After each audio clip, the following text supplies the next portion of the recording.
Mga katrops, welcome back ulit sa aking channel, Sports React PH.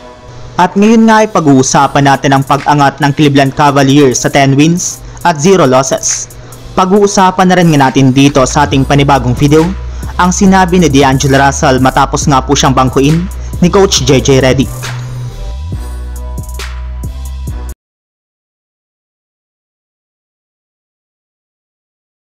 Literal nga po mga katrops na dinomina ng Cleveland Cavaliers ang Golden State Warriors sa kanilang game ngayong araw matapos nga po nila itong tambakan at talunin sa score na 136-117 sa pangunguna ng kanilang mga players na sina Darius Garland na nagtala dito ng 27 points, Evan Mobley na kumana ng 23 points at si Ty Jerome na nagtala dito ng 20 points off the bench.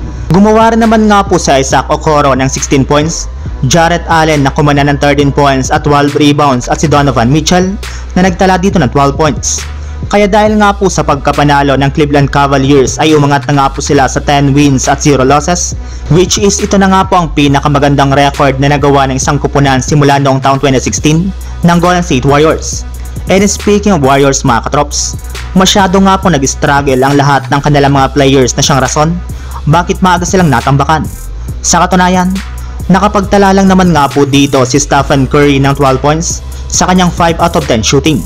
Nakapagtala rin naman nga po dito si Jonathan Kuminga ng 21 points, Brandon Podziemski na gumawa ng 14 points, Moses Moody at Andrew Wiggins na nagtala dito ng 11 points, at higit sa lahat si Buddy Hield na sobrang nag-struggle sa pagtatala lamang nga po niya ng 3 points at 2 rebounds sa kanyang 1 out of 4 shooting. Kaya ito na nga po mismo ang dahilan bakit bumagsak sa 7 wins at 2 losses ang kanilang record sa standings ng Western Conference. Samantala, punta naman tayo sa ating sunod na pag-uusapan sa sinabi ni D'Angelo Russell matapos nga po siyang bangkuin ni Coach JJ Redick.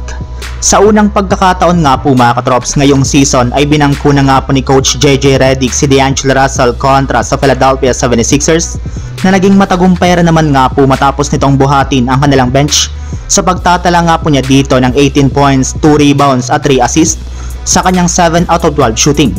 At kasabay nga po niyan ay hindi na nga po napigilan pa ni JJ Redick na puriin si D'Angelo Russell matapos nga po nitong sabihin na grabe nga po talagang kagustuhan nito na manalo at may coach sa kanilang laro. Sinabi rin naman nga po ni D'Angelo Russell na simula nga po na magpalit sila ng head coach ng nagdaang offseason ay inalis o tinanggal na nga po niya ang kanyang ego dahil as of now ay panalo na lamang nga po ang gusto niyang makuha sa kanilang mga laban. Kaya dahil nga po sa napakagandang performance ni D'Lo off the bench ay maaari nga po na siya ng official na gamitin ng kanilang team bilang kanilang pinakabagong 6th man sa kanilang mga susunod na game. Kaya mukhang hindi na nga po sila magkakaproblema pa sa kanilang bench dahil magkakaroon na nga po sila dito ng instant offense. So yun lang mga katrops, ang handog kong story ngayong araw. Sana nag-enjoy kayo, please like and subscribe my YouTube channel, Sports React PH para sa iba pang story at update patungkol sa NBA. Kita-kits muli sa ating susunod na video.